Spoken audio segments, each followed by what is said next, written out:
There he is. Assalamu alaikum, my brother. Can you hear me? Yes, sir. I can hear you, sir. Thank you, my brother. As I said, first of all, as always, man, I really am grateful that you accepted the invitation to um, allow us to have the opportunity to interview you. And we're just going to get straight to it. So, you are a native of Haiti. I've never been there, but I would love that's on my to do list. So, before we get into your testimony, can you tell us about just to the viewing audience, just your memories of growing up in Haiti, the people, the culture, the music, the food, and anything else you would like to share. It was a wonderful experience, and I appreciate it even more uh, by the fact that I was able to travel to come to the United States.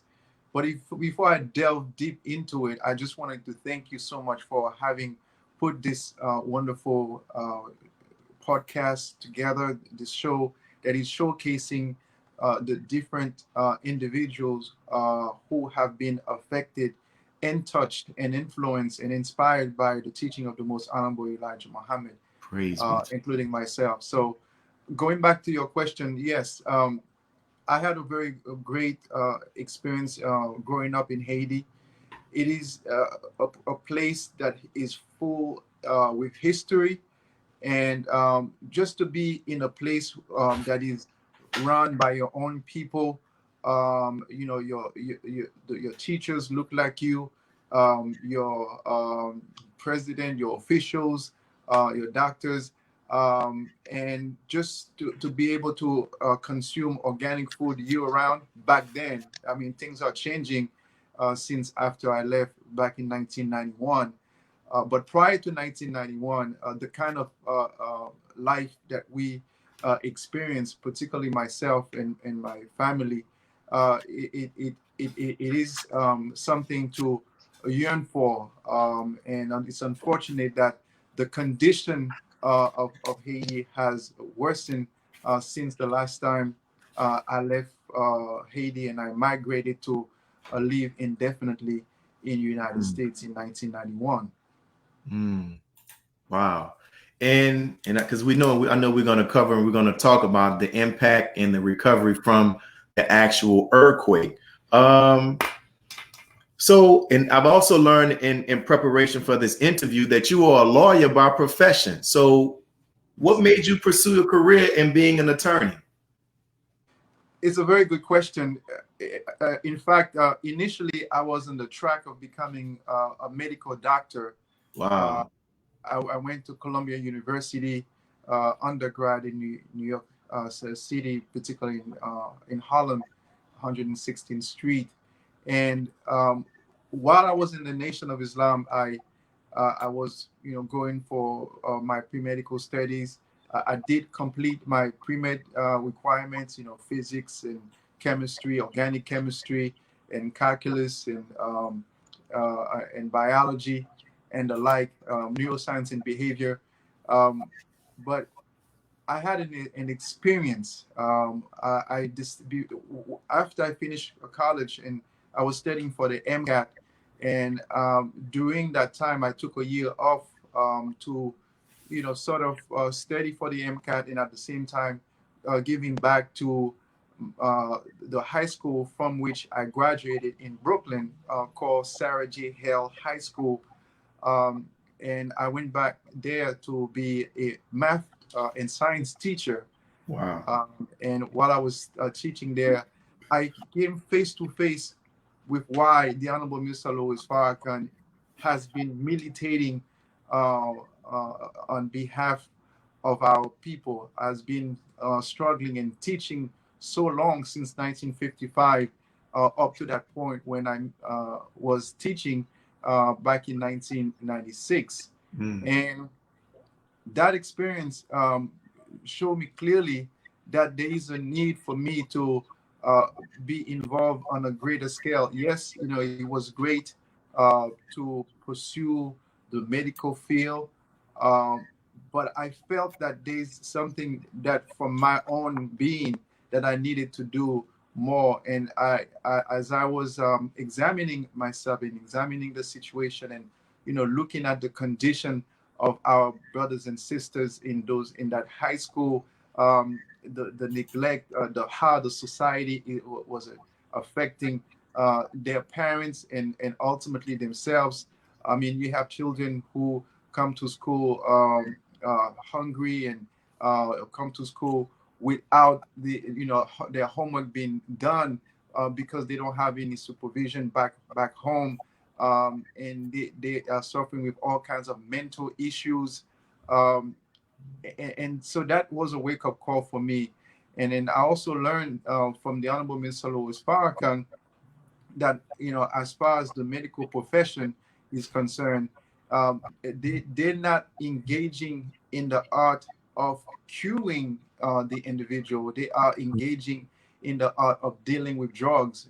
You take these drugs and hoping that it will heal an ailment, and then that drug now ended up causing side effects, and now you need another drug in order to deal with the side effect. And then and then it becomes a game, and ultimately you would be the loser in that particular game. And so I was putting all of that together, and I was also dealing with my sister, who is a medical doctor currently in Buffalo, New York. Wow. She's an anesthesiologist, and so I was following her footsteps. And my mom was expecting me to become a doctor, and here I am deciding to break away from from tradition and just go into law, because I felt that going into law school would be a better suit for me. I mean, I have a lot of respect for science. I love science. In fact, I'm still I'm still doing research in that field. But my calling, I felt personally, was with the law, and so I went to a pre-law program at Georgetown University School of Law, and there's a program called Charles Hamilton Houston Institute, Mm. where I met with Donald Temple, who's a prominent lawyer in Washington, D.C. And I also met with Dean Everett Bellamy, who was the dean of the law school. These are two powerful black men who shepherded me, who took me under their wings to teach me about law. And one thing I learned from them about the law actually is coming from Charles Hamilton, who made that statement. He said, Charles Hamilton Houston said that a lawyer can either be a social parasite or a social engineer.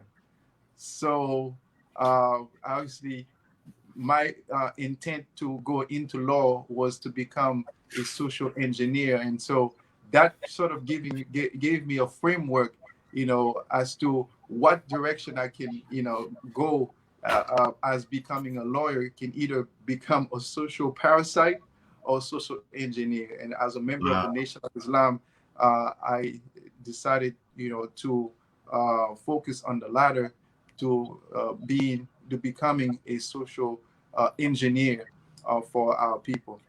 Well, in the work that you're doing in this work of resurrection, you're still in medicine and healing. So you mentioned that. How did you first become introduced to the teachings of the Most High Elijah Muhammad, and then what made you decide to actually join? Yes, I first came in this country in 1991, and I was 19 years old, and I was coming from New York to travel to New Jersey with my father. We were in a van. We were going to work at this factory.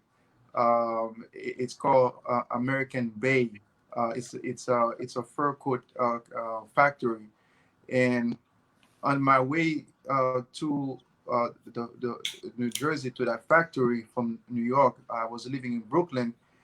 They were playing um, a message of the Honorable Mr. Louis Farrakhan on the radio. And back then, when I first came in this country, I used to listen to Dr. King almost religiously, to the point where even though I had not mastered the English language as of yet, and I'm, you know, it's still a learning experience in some instances, but I was listening to Dr. King so much that I memorized some of his speeches.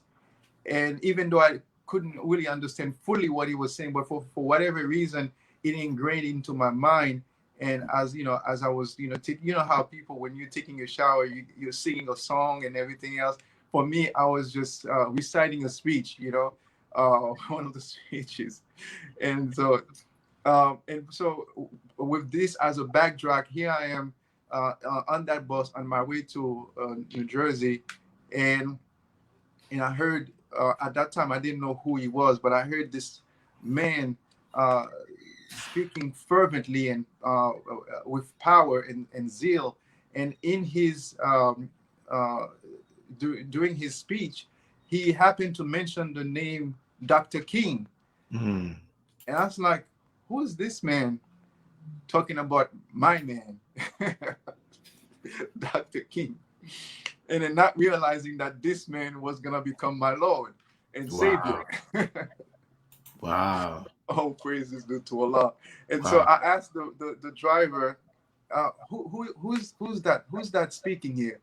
And then he gave me the name, Minister Farrakhan. And then the next question I asked him was, is he alive? Because I know that Dr. King, was killed by the government of the United States, and so there was a limitation as to how much I could glean or learn from him, even memorize from him, and so I asked the question, and he said, yes, yes, he's alive, and he's, in fact, if you want to learn more about him, you can go on WLIB, and you can actually get the address, which is a radio station, WLIB, and get the address where they sell his tapes. And that's how I was able to uh, purchase a lot of his tape at Mosque number 7C in Brooklyn, where I met the great Abdul Hafiz Mm. Muhammad, who back then was Brother Mr. Kevin Muhammad, who have made the transition and who has really affected me tremendously. And so that's how I was introduced to the minister through Dr. King and WLIB, and of course our great Abdul Hafiz Muhammad. Wow. And it's interesting, man, that you bring up our brother Abdul Hafiz Muhammad, because that was my next two questions.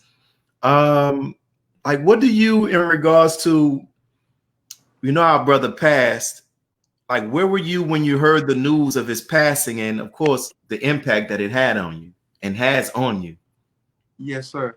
Well, I was in quarantine, as many of us, and as being on his ministry staff, uh, we were called upon by our great brother, student minister Arthur Muhammad, who was at that time his assistant minister. We were called upon to pray for our brother, for our brother's recovery, and we were constantly reflecting and meditating and praying, and we even had a conference call, where we had a prayer line where we were praying for our beloved brother. And Brother Abdul Hafiz Muhammad was bigger than life to me, because um, when I first, the very first student minister that I have ever heard in the Nation of Islam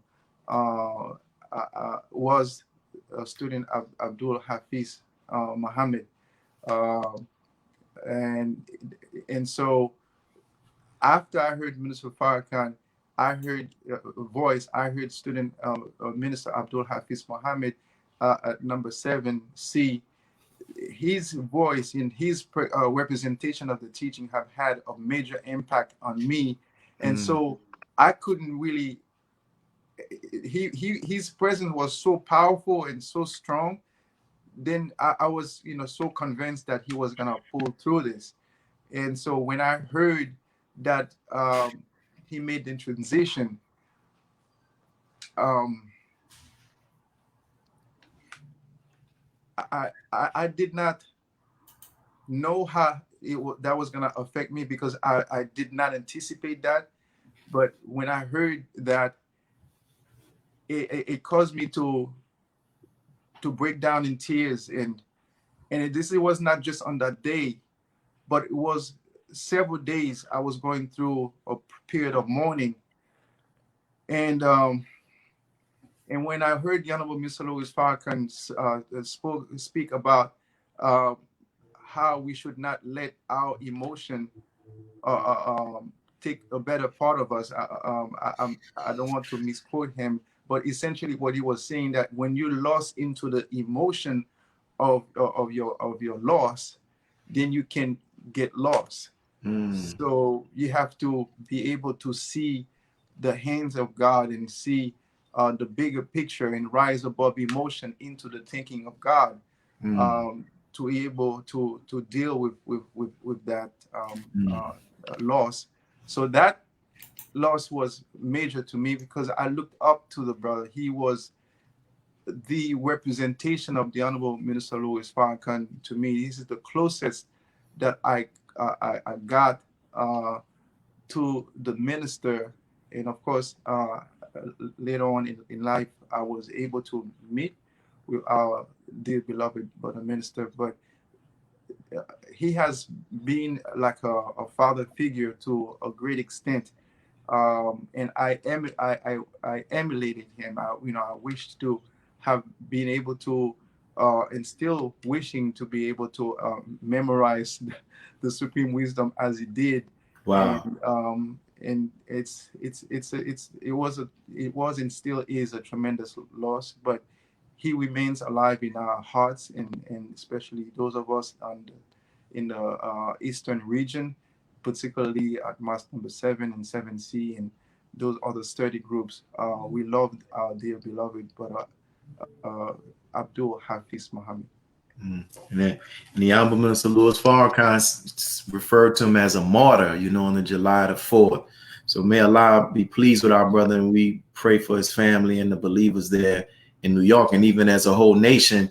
You mentioned the Honorable Minister Louis Farrakhan. Do you remember the first time you physically met the Honorable Minister Louis Farrakhan, and what that experience was like and the impact that it had on you? Wow. Yes, sir. I'm a very spiritual man. Yes, sir. Um, Before I met the Honorable Mr. Louis Farrakhan physically, I kept on Mm, saying that to my those who are close to me. I met him in my vision. Uh, I don't want to say dream, because I was taught that whenever you bring up the Honorable Mr. Louis Farrakhan while you are on the state of rest, it's not a dream. It's actually a vision. So I saw him during my state of rest or sleep, and I saw myself meeting with him in after one of his lectures. And we shook each other's hand, and then he told me, actually he was in the dream or vision. He was on a tour throughout the United States. I think it was the 100 city tour. That's what I would call it, the dream mm, or vision. And then when I met with him, he said he met with several brother Josephs on during his tour. mm. uh, and then it was so real that I kept on saying to my brothers that I met with Mr. Farrakhan. He said, when, how? I said, he was in my dream. They said, oh, you don't know what you're talking about. Because at that time, I only had been in the nation for 3 months. That was back in 1996 after the Million Man March. Mm. And then within that same month of having this vision, um, I was given the opportunity to meet with him at the UN. Um, and it almost was like a repeat of that dream. The environment, the energy was very similar. Wow. So the time that I met with him physically, to me, was the second time that I was met with him. Wow. Wow. Yes, sir. Wow. And, That's hey man, that's beautiful, man. And I know in your meeting, you've had the opportunity to meet the Honorable Minister Louis Farrakhan on several different occasions. And as you probably heard me open up with the show, how one of the motives of this show is to give people the opportunity to experience and learn about the Honorable Minister Louis Farrakhan through the testimony of others. So what can you share as it relates to what you have seen, experienced, or heard about as it relates to the Honorable Minister Louis Farrakhan's qualities, drawing some out like his love, his compassion, or any other that you want to talk about? yes, sir. Well, the very first time I met with the minister at the UN, when we shook each other's hand, and the way his meekness, the way he was so humble Mm. in front of me. It completely disarmed me. It because I'm a humble brother, Mm. and I wanted to uh, be even more humble than him, but I could not out humble him Mm. in the way that he made me feel. And because he was holding my hands, and he was rubbing it, it's almost like he was searching, rubbing my hand. And then while he was doing that, as he was inclining his head at a 45-degree angle, and I was like, and I still have the picture.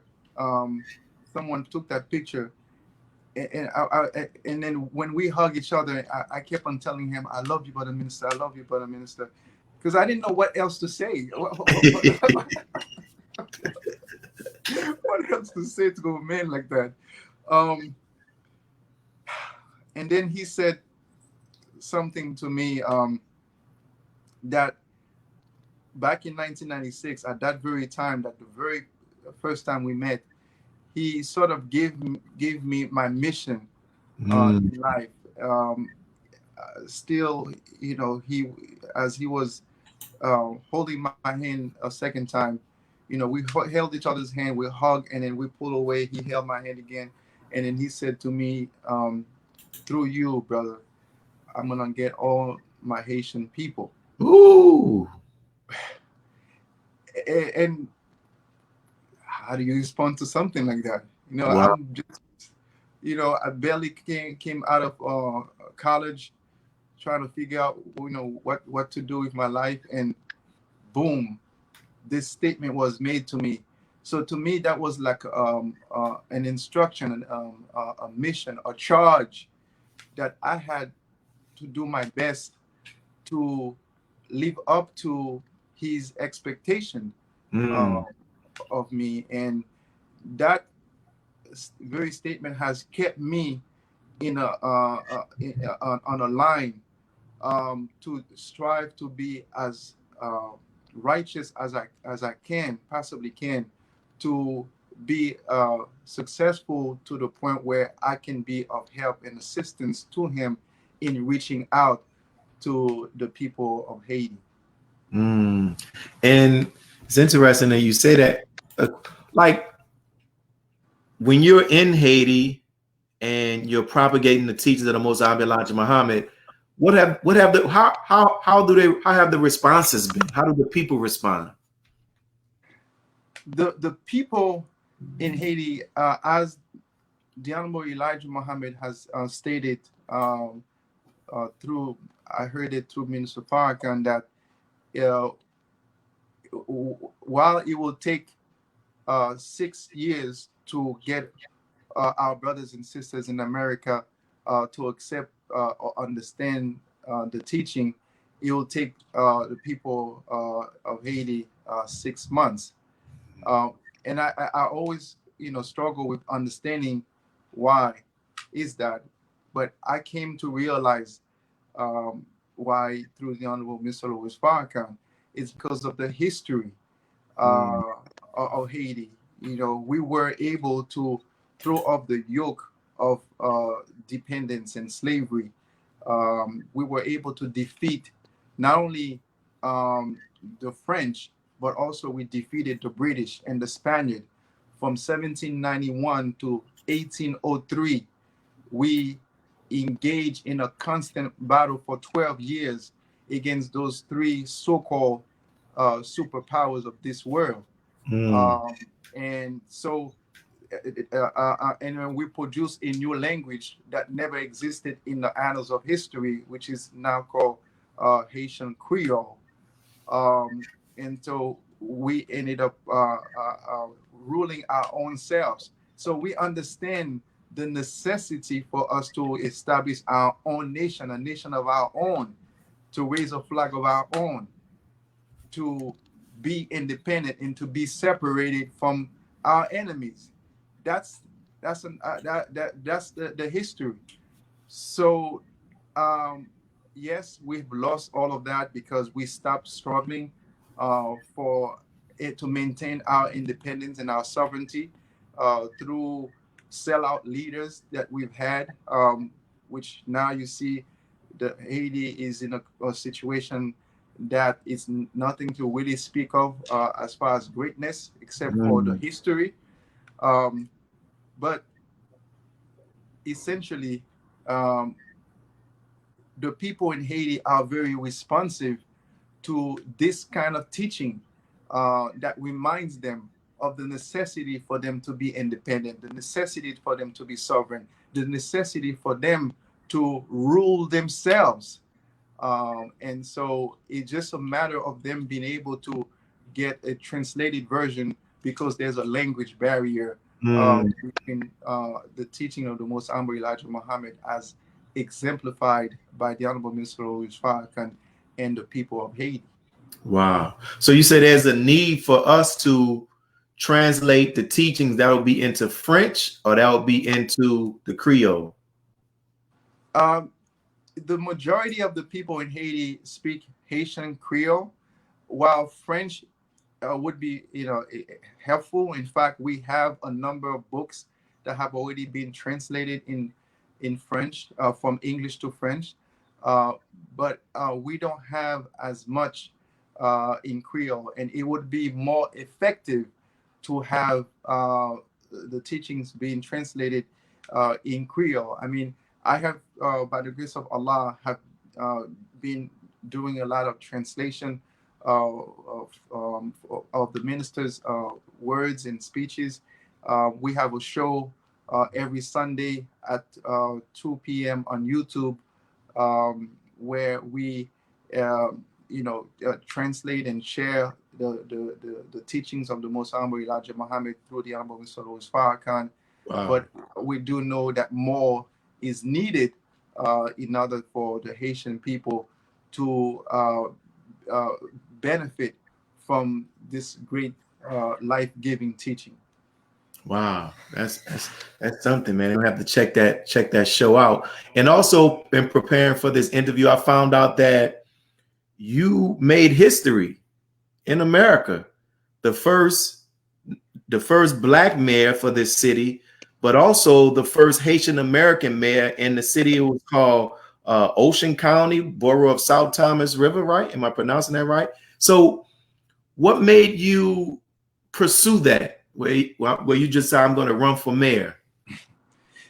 Well, for a point of correction, I became the first black mayor in the history of Ocean County, Okay. New Jersey, a county that was established back in 1850 and never had a popularly elected black mayor. And I became the first Haitian American uh, elected mayor in the history of the state of New Jersey. Wow. And my understanding from speaking with Brother Marcus, who is a mayor in Benton, in Michigan, I am the first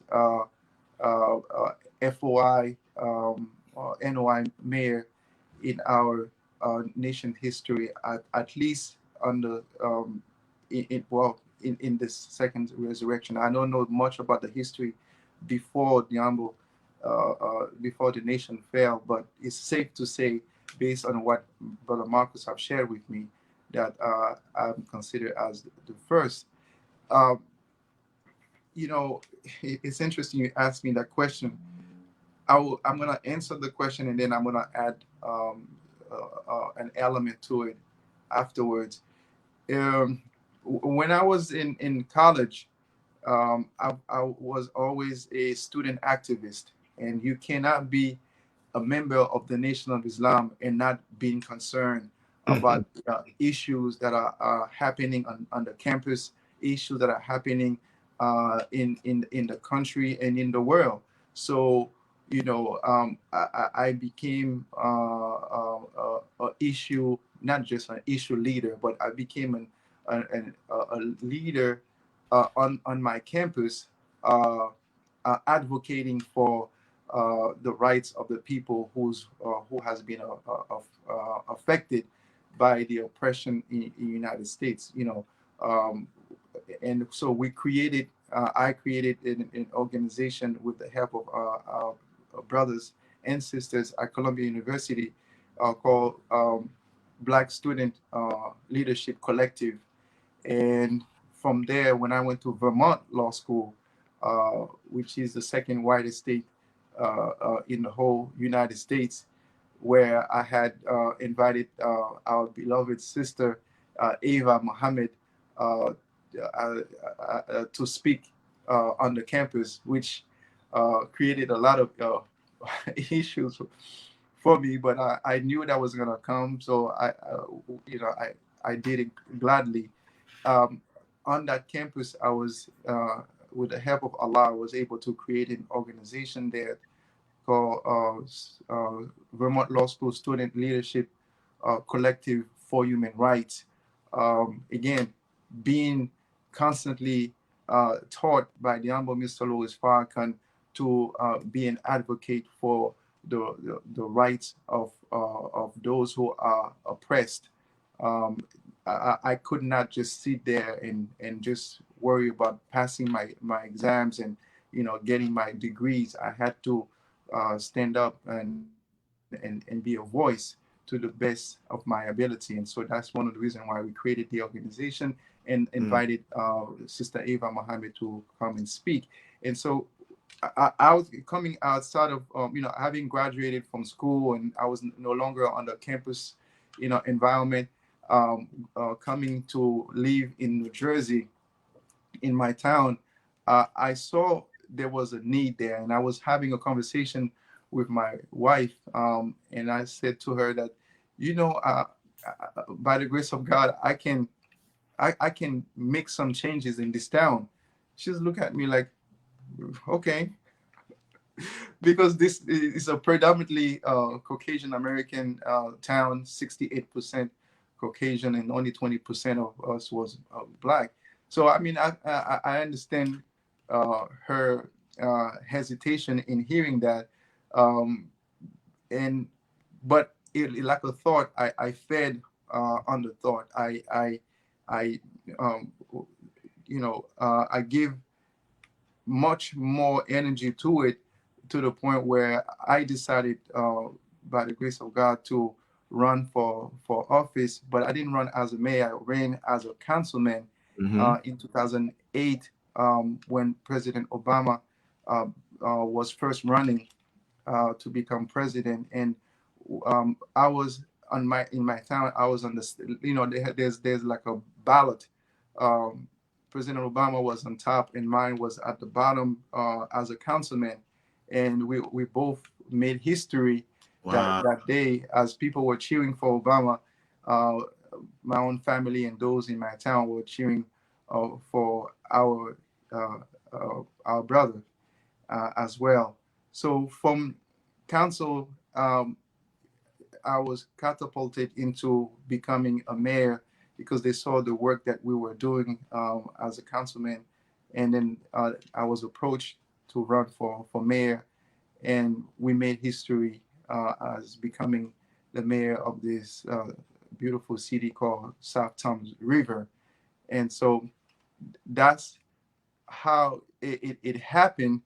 Uh, but aside from being the first to be in that position, I was the first black male law clerk in the history of the county. I clerked for a judge called Wendell E. Daniels, who was the only black judge at that time, and first black judge at that time in the history of the county as well. And so, with that being linked to my repertoire, my background, um, and the fact that back then, they could not find anything negative to pin on me, and as we are taught in the Nation of Islam, the restrictive laws is our success. So uh, uh, having strove to follow the restrictive laws, um, that really was very helpful in going through breaking that barrier in making history in that town and in the state of New Jersey as well. Wow, that's hopefully you still have a picture of that ballot, man, because that's historic. You know what I'm saying? Yes, Save sir. that. And in preparing for this interview, I saw where how the Honorable Minister Louis Farrakhan, I forgot how many Caribbean tours that he actually went on, but you were blessed to be present during one of them. Can you talk about that? Yes, sir. I was blessed to go to Haiti um, twice. First, I was part of the advance team. Um, before the minister actually came to Haiti about 3 weeks later, we were tasked to go with the E team, myself and members of the E team. We went to Haiti uh, to meet with those individuals from the religious sector and from the political sector, um, and also from the security personnel, and to ascertain, how the meeting is gonna go about, and then also to check on venues. It was a beautiful experience, the like of which I've never seen or even read before, uh, to learn about how to receive a dignitary or somebody of the stature of the Honorable Mr. Louis Farrakhan. I mean, at first I thought was, you just decided to just go that day, but I didn't know about the advanced team and then the preparation that had to be done prior to such meeting, and then subsequently we uh, received the Honorable Mr. Louis Farrakhan through our brother Wyclef Jean, who was back then an ambassador for Haiti. If I may say, beloved, I when we were choosing the venue where the minister had to speak, again, I had a dream. So exactly, not exactly where, but I saw an image of where the minister would be speaking and how it would be set up. And so I was with the E team, and we went to another location, this location, and I said to them, no, I don't think that's right, because I didn't want to tell them because I had a dream. I just told them that it, it did not look right from a security standpoint, and then also from a connection standpoint. The stage was too high, and the people would be too low. It's almost like we have like a two-story uh, house. That's like the stage, the high the minister will be versus vis-a-vis the location of the people listening to him. Um, and so that was the reasoning that I gave to our brothers uh, on the ground. But in the back of my mind, I also, I saw that it did not match with the vision that I had of where the minister would be speaking, which was on a built stage, like it was like it's a stage that was prepared and created and manufactured for him. And what I had seen were not.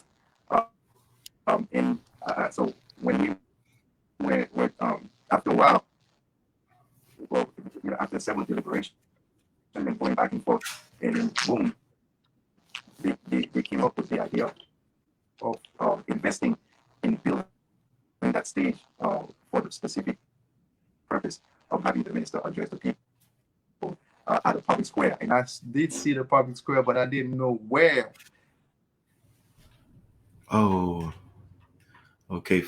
It looked like our brother was experiencing some technical difficulty, but he'll come back on, you all. So in the meantime, while he's logging back on, I'll send him a text.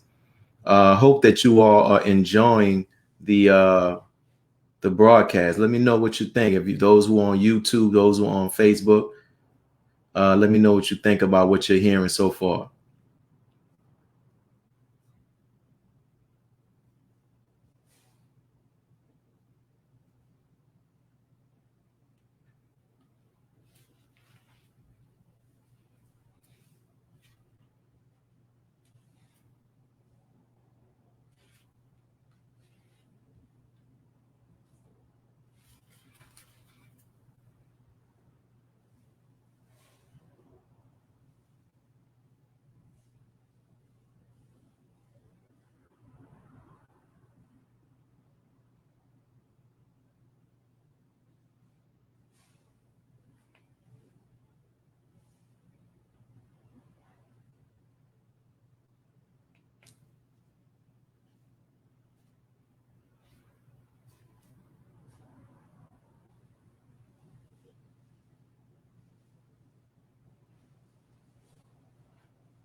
Texting them to see our brothers will come back on, you all. So just give us one second, all right?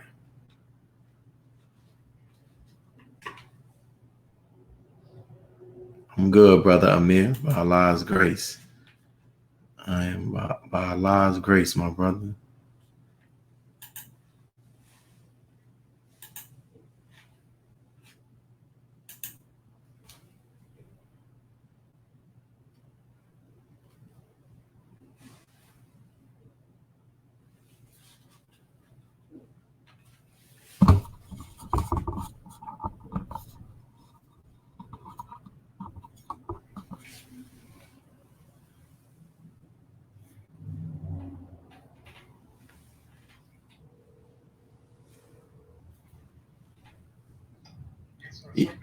No, it's all right. You just got to log back in. Can you log back in? You good? Okay. Same link. We good. Same link. All right. All right, family. Our brother is logging back in. And when he logs back in, God willing, we're going to get right to it. But for those who are watching, inshallah, on next week, we're going to have our brother here. You see him, he's from St. Vincent. I got to go to one of these islands, man, that have this beautiful that beautiful blue water. So let me stop the screen. Exit. Stop sharing. Okay. Oh, it wasn't even sharing. It probably got us. Okay, so our brother will be logging back in, but for those, so there we go. Brother Samuel, I want to thank you, brother, for always tuning in, man, and watching them, my brother. So our brother Samuel says it's amazing how the Honorable Minister Louis Farrakhan attracts the right people at the right time to advance the mission. That is definitely correct. So our brother is back. Our brother is back. We're going to get back to the interview. So hey man, we got it. Don't worry about it. We got it. So when you started talking about your trip to as a part of the preliminary team, it was breaking up. I guess that was the beginning of your service beginning to start acting up. You talked about you had a dream. So can you pick up from there and tell us that story again? Yes, sir. Yes, sir. My apologies. Yes. I had this dream of the minister speaking at a public square on a built stage, and so with the team, we were giving a number of suggestions, as far as locations are concerned, venues, and we were going to different venues, and um, there was one particular venue that the team decided. They said, well, we believe this will be a good fit for the minister, and they asked for my opinion. So at that point, I told them that um, the distance between the actual stage from which the Honorable Mr. Louis Farrakhan would be addressing our people and where the people would be was too high. Was too great of a distance. It's almost like 2 stories high, and it did not make so much sense um, um, for for the minister to address our people. They will be losing. He will be losing that connection with them. And so that's the reasoning that I gave as far as my suggestion was. But I did not necessarily say it was because of a dream that I had. That would have weakened my argument. Hey, There man. could put a Joseph, constantly having dreams. Hey, So man.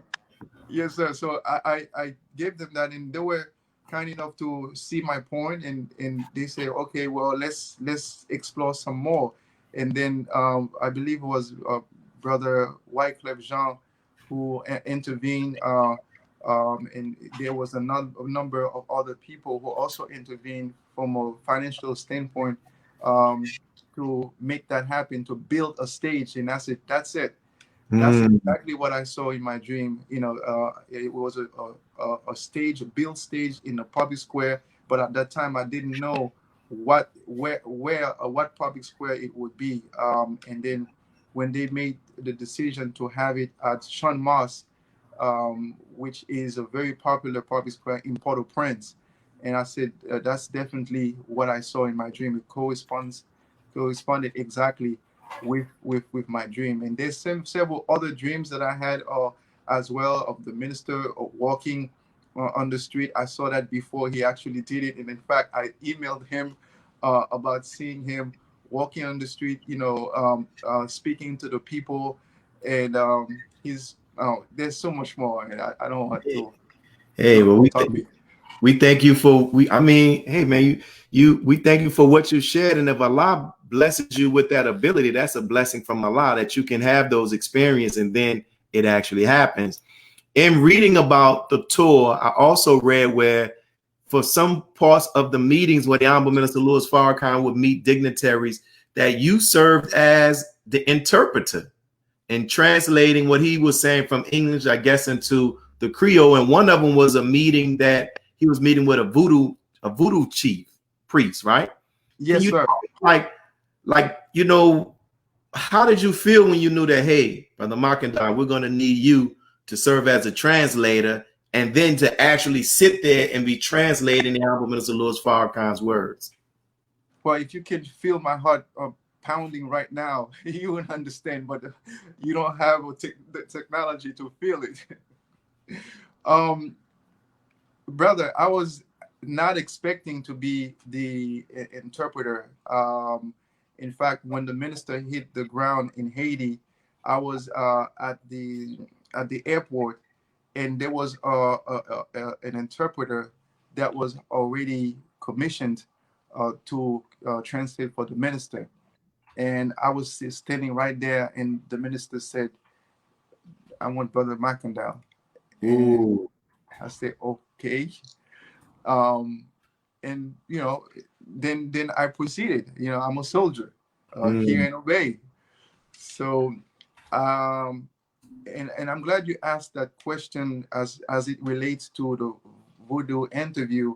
The very During the press conference uh, at the airport on December 11, 2011, that's when the minister went to Haiti. The minister said that he came to Haiti to learn and to share. mm, That's how humble the minister is. And he said, Voodoo is what I come to learn about in Haiti. mm, He said, I know something about Christianity. And not that I know something. He said, I know about Christianity. I know about Islam, but I do not know anything about Voodoo. mm, So he said, Voodoo is what I came to learn, because he said that it was Voodoo that was responsible, along with our brothers, Muslim brothers, who are responsible for actually fighting uh, against the enemy, and ended up producing this independent nation.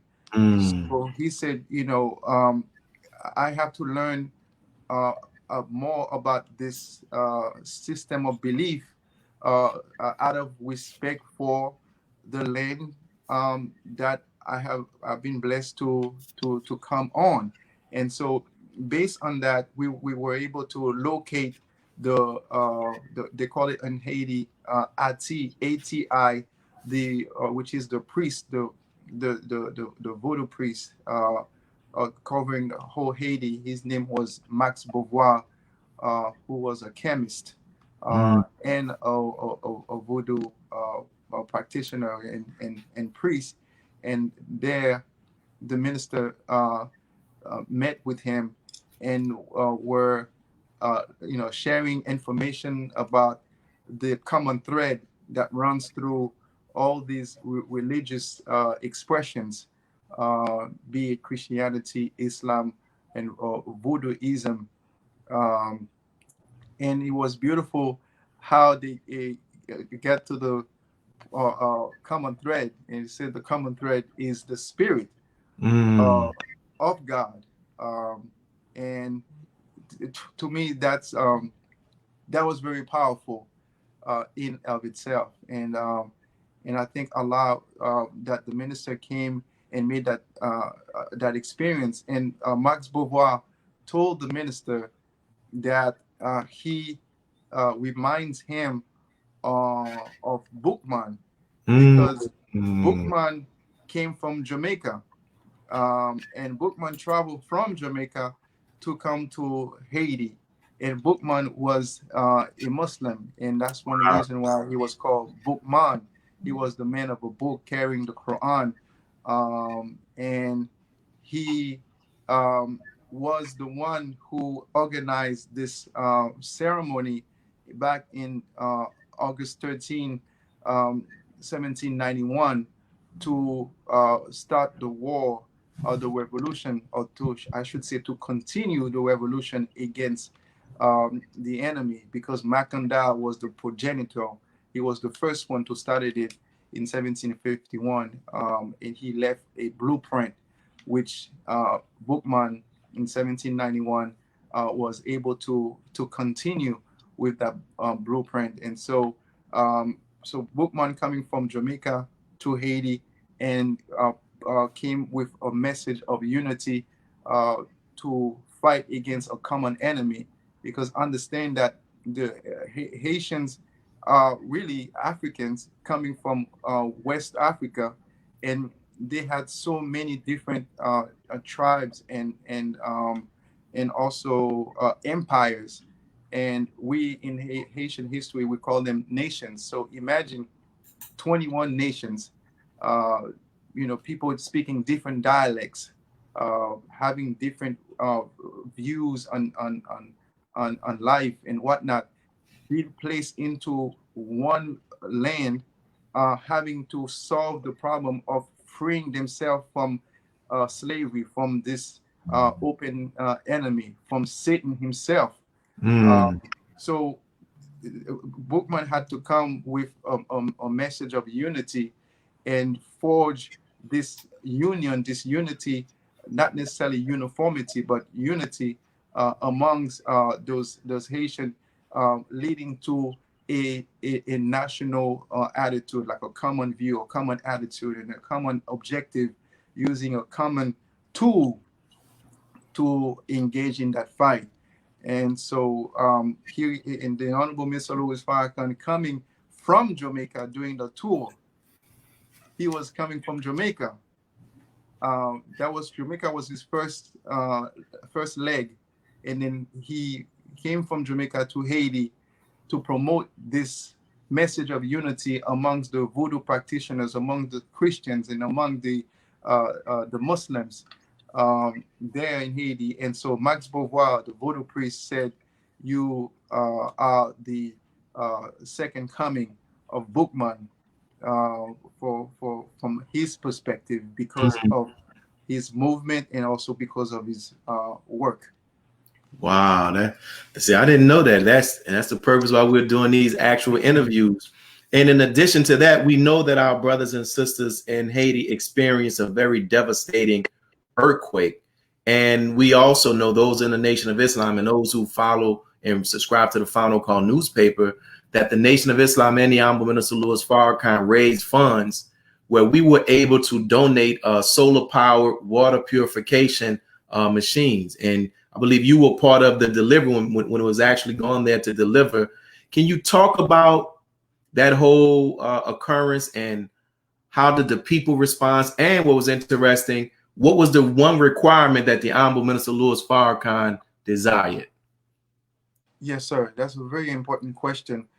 Um, for those of you who didn't know or don't remember, Haiti was hit by a 7.0 Richter scale earthquake that claimed the lives of between 250 to 300,000 people in Haiti. And that was the most catastrophic occurrence in our current history. Um, yes, the earthquake and the Richter scale is not the greatest, but the impact of it was the greatest in our current history, and part of it was due to the fact that the policy of the United States of America, particularly President Clinton, in promoting, uh, in really militating against the Haitians being able to produce their own crops. He said that himself at a Senate hearing that he wanted to um, relieve the Haitians of the burden of producing their own crops and having them to focus on industry and factories and whatnot. And so most of the factories were in Port-au-Prince. So a lot of the people uh, would be coming to Port-au-Prince, and there was an influx of Haitians coming to that to Port-au-Prince. I should say it was not just President Clinton, but it was the policy of the United States. Clinton championed it. He took it to another extent. And so, excuse me, I have to drink some water. Well, get you some, definitely, man. Get you some water. We appreciate what you're sharing and that history and Yeah. all of that. Yes, sir. And so, so what they would do is, particularly President Clinton, they would dump um, rice coming from United States, particularly from Arkansas, where he was the governor uh, before, and then also Tyson chicken.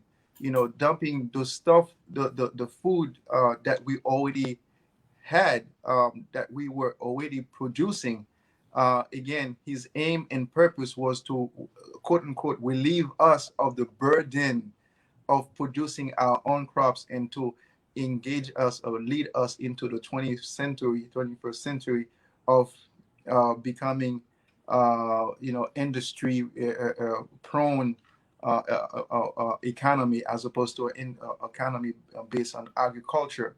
And so that policy, which was the policy of the United States championed by President Clinton, has sort of forced the Haitian to, a lot of them, to leave their land and to come to Port-au-Prince. And Port-au-Prince was only designed for 200,000 people. And over the years, it mushroomed into 2 million people. Wow. Uh, Imagine that kind of scenario. So people are on top of people, and there's no real regulation over how the housing are being built. Shanty houses, um, and that are not up to code.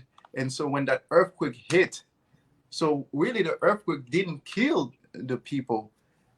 It was the policies of the United States of America toward the Haitian people that actually killed them, indirectly, putting them into that kind of situation. Um, so fast forward to after the earthquake, um, there was a cholera outbreak due to the Nepalese UN forces who are known to have this strain of cholera that affected the Haitian people, because that strain of cholera was endemic in that particular region. And so those Nepalese UN forces being in Haiti with the cholera in their system, um, Mm. were engaging in the process of dumping their excrement in truckload of excrement into the main river in Mille Ballet in Haiti. And that main river goes across the country. And this is the river from which the people um, uh, drink, cook, Wow. bathe. So this action by the UN uh, really caused so much havoc from a health perspective against the lives of the Haitian people, where over 10,000 of them died Wow. as a result of that cholera, and 1 million of them were infected. Of course, the number, it could be even more, but I'm giving you figures that are about 3 or 4 years old. The continuous effect has not been monitored by the Haitian government and the UN itself, because we were pressing the UN to pay reparation to those people, because the UN did admit that they were responsible for that act, and then they were raising the whole notion of being immune, the immunity clause Wow. from being sued, and United States of America stepped in and we enforce the immunity clause, saying that we cannot sue the UN for reparation. So, having seen the devastating impact on of that cholera on the Haitian people, out of the bounty of love that the Honorable Mr. Louis Farrakhan has for our people, regardless of whether they call themselves Haitian, Jamaican, Trinidadian, or American, he saw fit to to address this problem, because we understood and he understood that part of the reason why the people were infected and were dying so much was because of the infected water. Mm. And so having pure or purified water would be one of the ways to curtail the rate of death um, in Haiti. And so the minister, with the help and support of members of the Nation of Islam, um, raised about $35,000 to purchase that water purification system, which was a high grade, state of the art. At that time, it also has it's ran with solar panel, solar energy, so it's self sufficient. It's like it's a factory in of itself because it produces 30,000 gallon of water per day. That's its capacity. And so the minister donated to a group um, through under the leadership of Sister Esley Danton, whose legal name, or I should say her previous name, is Margaret Laurent. She was the one to whom uh, this water purification system was entrusted as a representative of the Voodoo community. Mm. And the minister made it clear that no one should be charged, not even 1 cent, Mm. for this water, for having access to this water.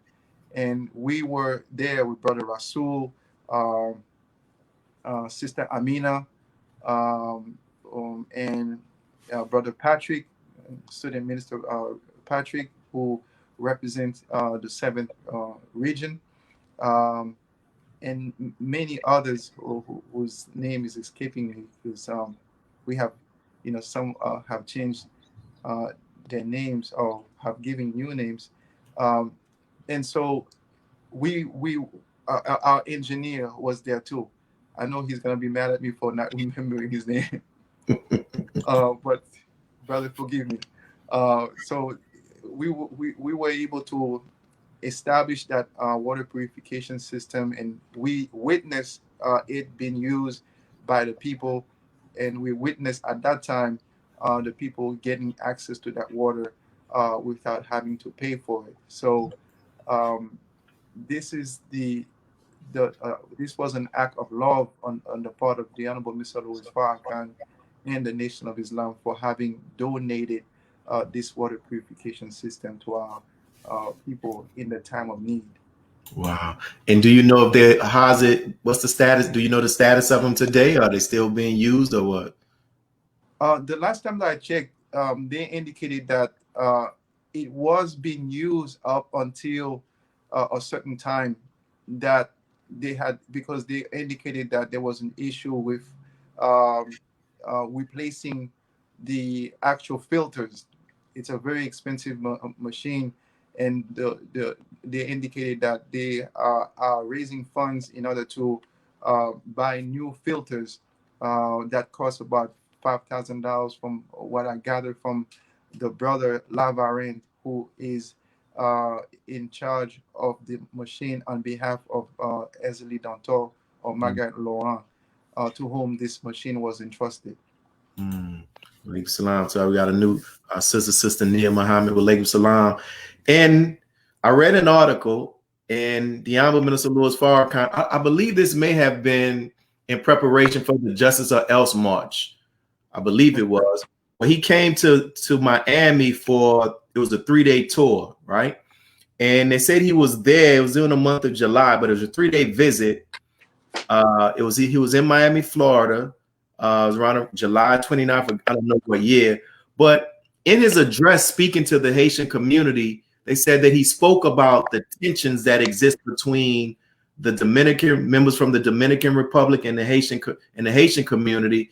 And in the Final Call newspaper article, it talked about the solutions that the Honorable Minister Louis Farrakhan proposed. Do you remember that meeting? And can you share about his words? Certainly, I do remember that meeting vividly. In fact, right before our great conversation, I was listening to that statement, or that lecture that the minister was giving. Really, it was a fireside chat that he was engaging in with the Haitian community, um, and it was on July 29, 2015, at the Atlantic Resort and Spa in Fort Lauderdale, Florida. Our great beloved brother, uh, student regional minister Patrick Mohammed was very instrumental in organizing this meeting, and I was able to help him as well in terms of reaching out to various members of the Haitian community, and we did not get a chance to uh, gather as many or as much uh, brothers and sisters from the Dominican Republic. Uh, one of our brothers, Brother Vladimir X, he uh, was invited to come, but due to the short notice, he could not make it at that time. But he did make it to 10-10-15. He was on stage with us representing Dominican Republic, and that was the vision of the Honorable Mr. Louis Farrakhan being fulfilled. So the minister did address this problem existing between the Dominicans and the Haitians, and I must say between the Haitians and the Dominican leadership, because it is the Dominican leadership that are creating that xenophobic attitude toward not only Haitians but also Dominicans of Haitian descent. Mm. Um, there was a law that was passed by the Tribunal Court in 2013.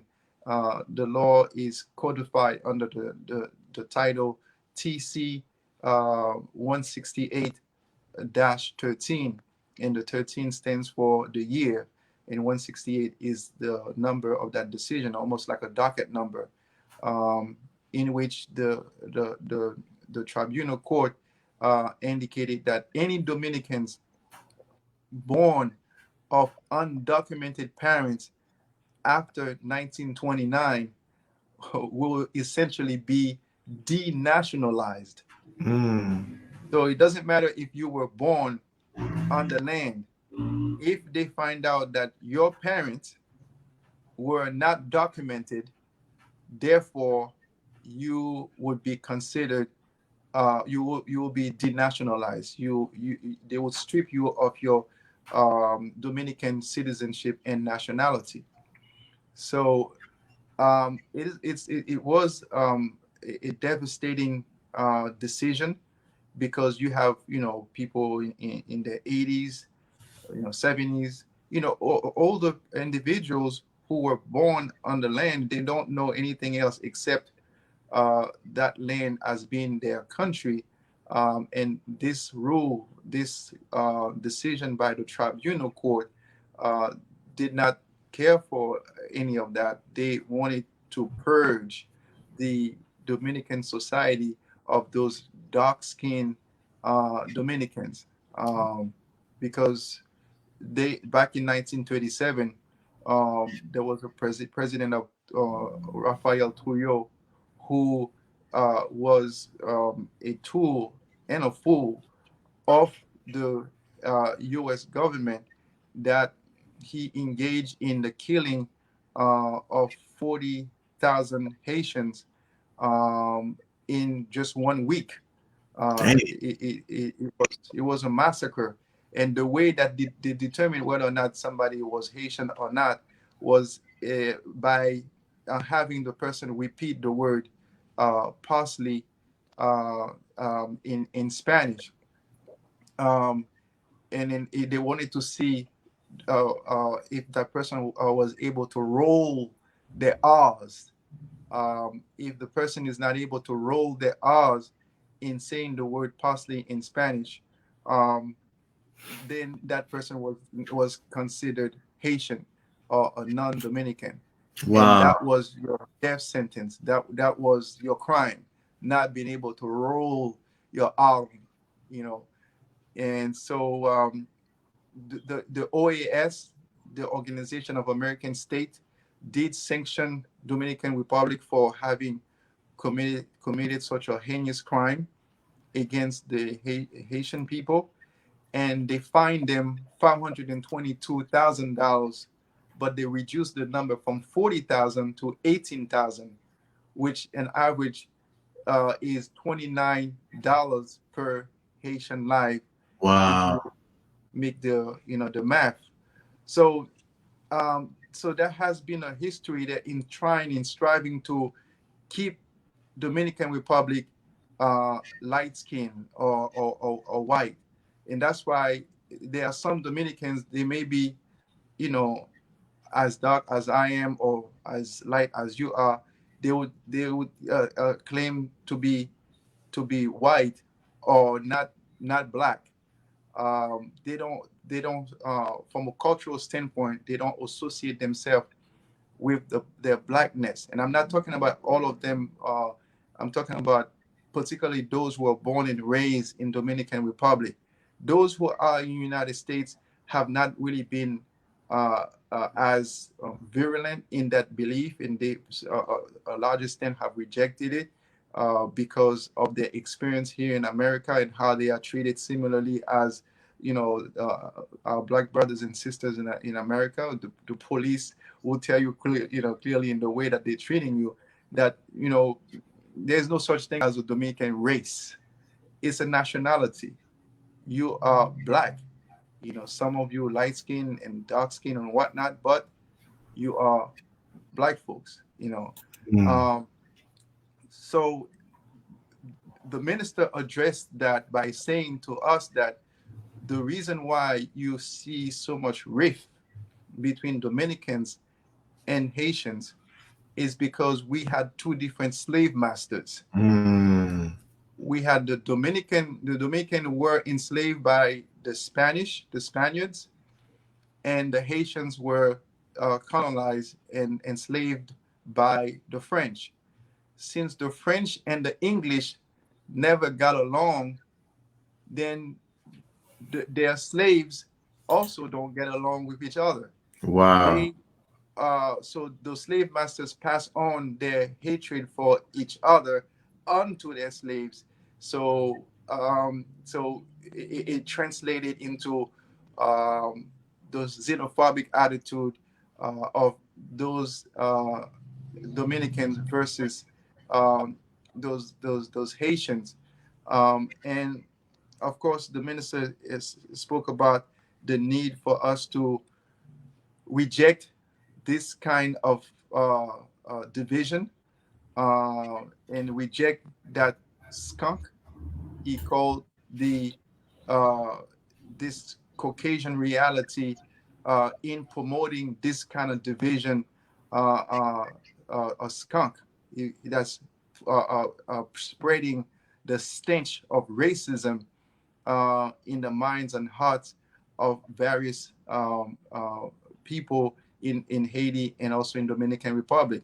And mind you, that stench of racism is also found in Haiti as well, within the country of Haiti, between people of different hues and colors and whatnot, because we were colonized by a so-called man or mankind that was very color conscious and race conscious. So he passed on that kind of mentality onto us, where even in Louisiana, there was a history of the brown bag, whether or not if you can pass the brown bag test, you can get access to certain circles and certain this and certain that. This is among black people.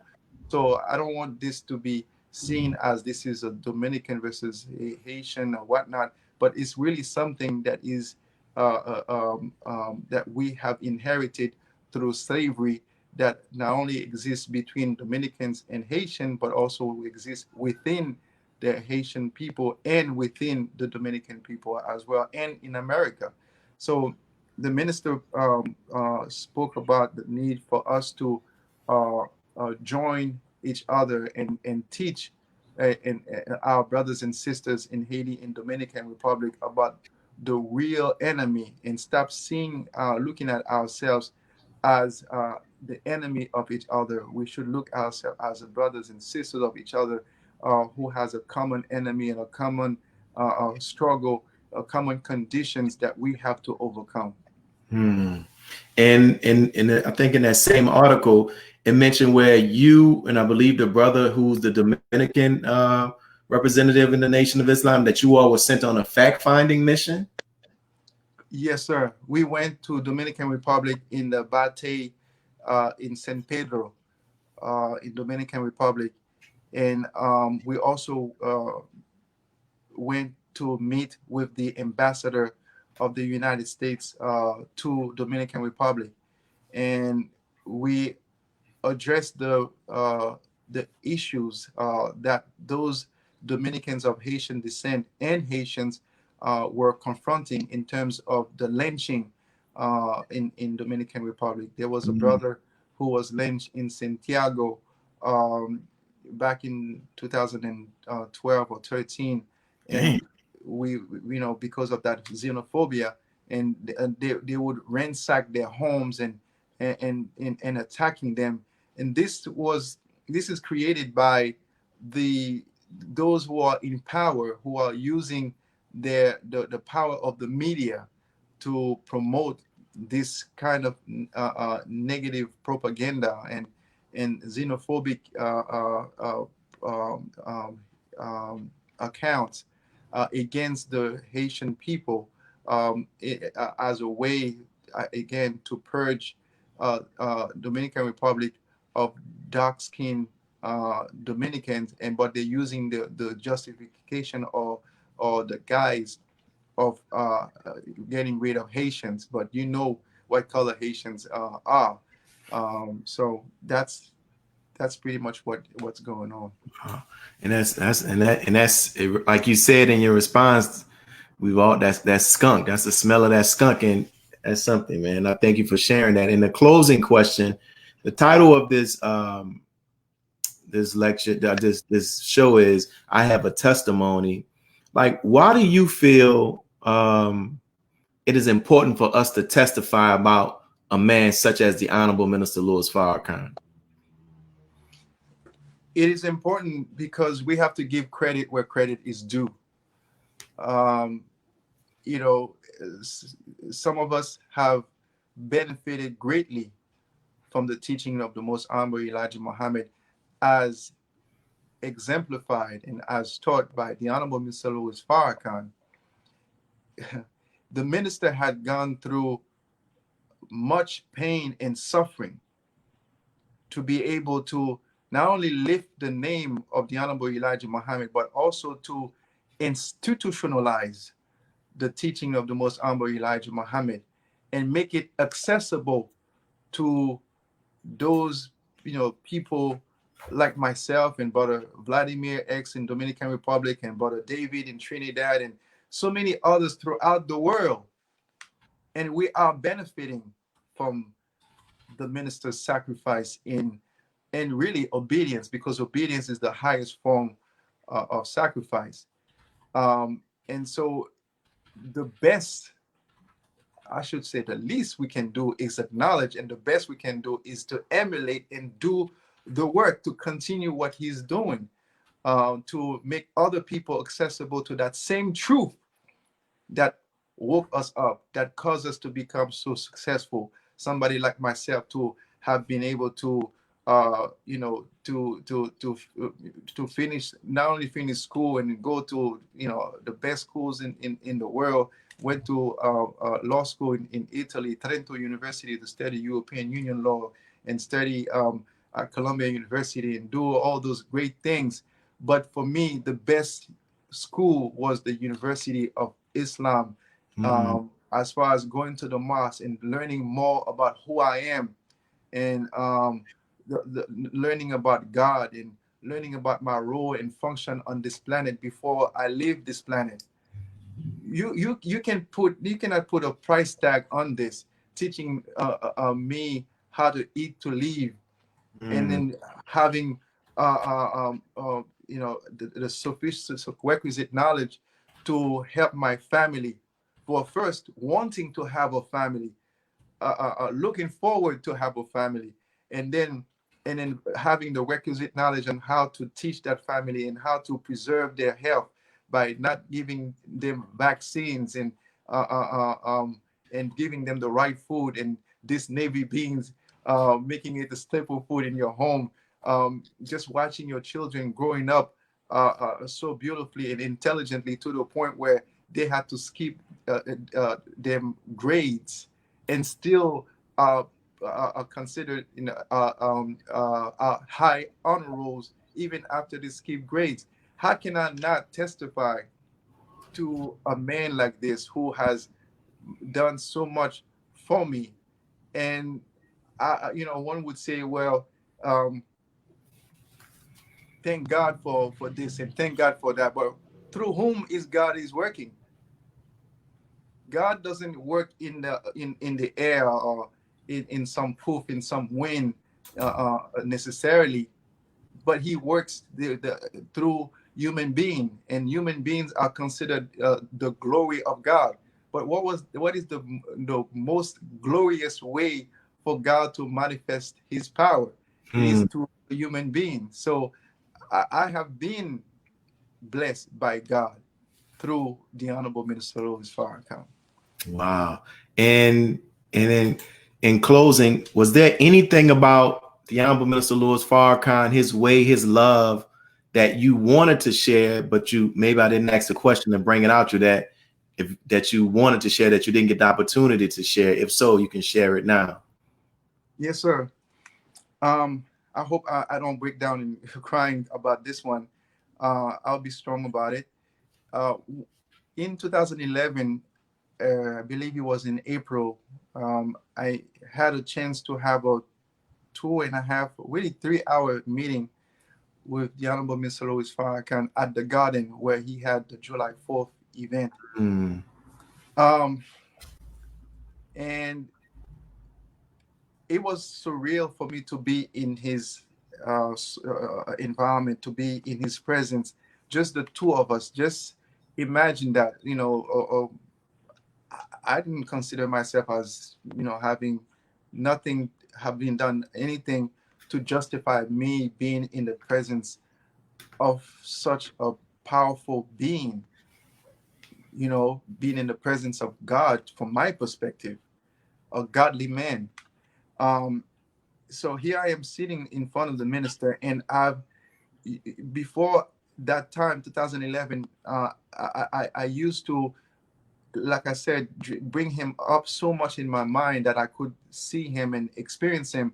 But I remember back in 2000, he was going through his surgeries and near-death experiences, and I asked Allah, um, if it is true that every year Allah has to claim a number of souls.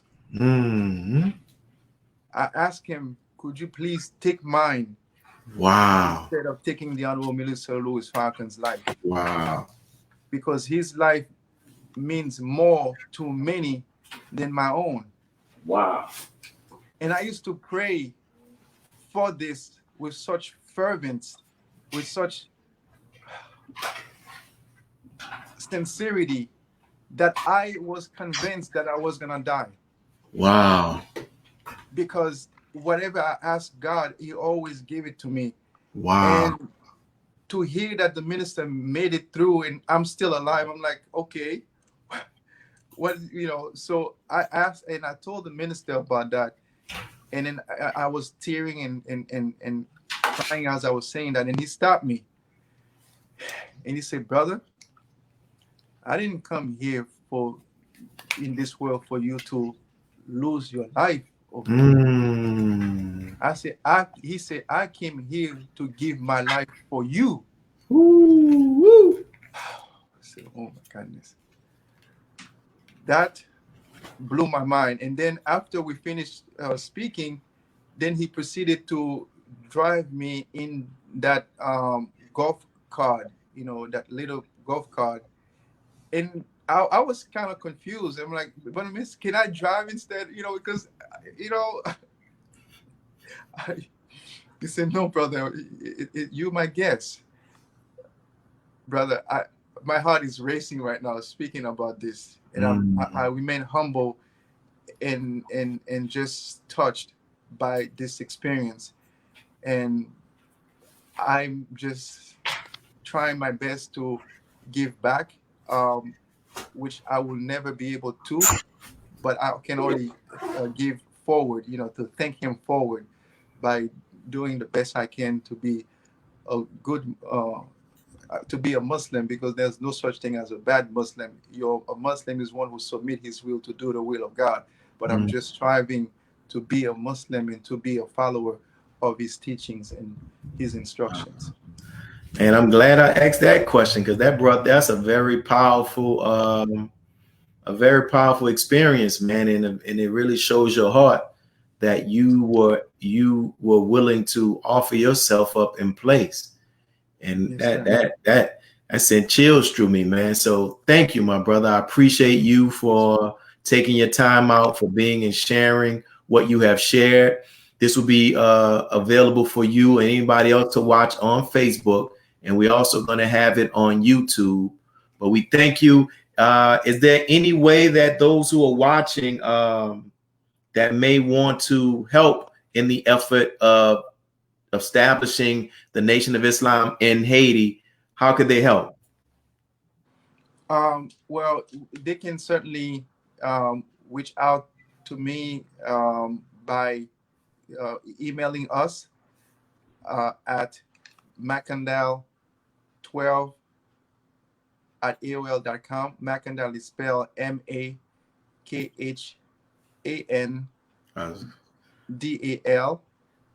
12 at AOL.com.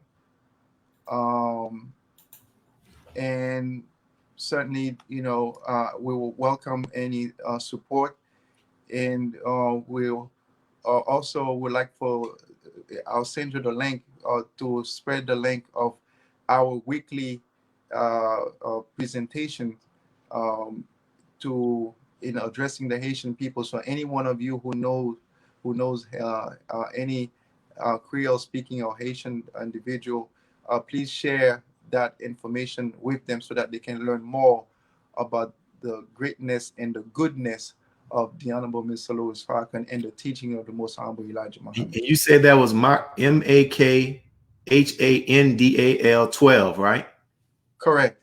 At Gmail. At AOL. Okay, let me post that. Hmm. Got that. So I'm gonna post that, my brother, and And show I have this a to G. people. See. Yes, sir. So I have that's a it. Gmail account too. Okay, so this is for those who are watching. If you want to find out more and how you can assist our brother in the responsibility that he has in regards to being the Nation of Islam's representative in the country of Haiti, you can. And also to find out more about the show that takes place, he says on YouTube, you'll get that information, and we can do our part of sharing that with our brothers and sisters of Haitian descent as well. So thank you, my brother. Thank you for what you shared. May Allah continue to bless you and your family. And I thank everybody who tuned in. Assalamu alaikum. Walaikum salam, sir. Thank you so much. I love you guys. Love you too. Assalamu alaikum.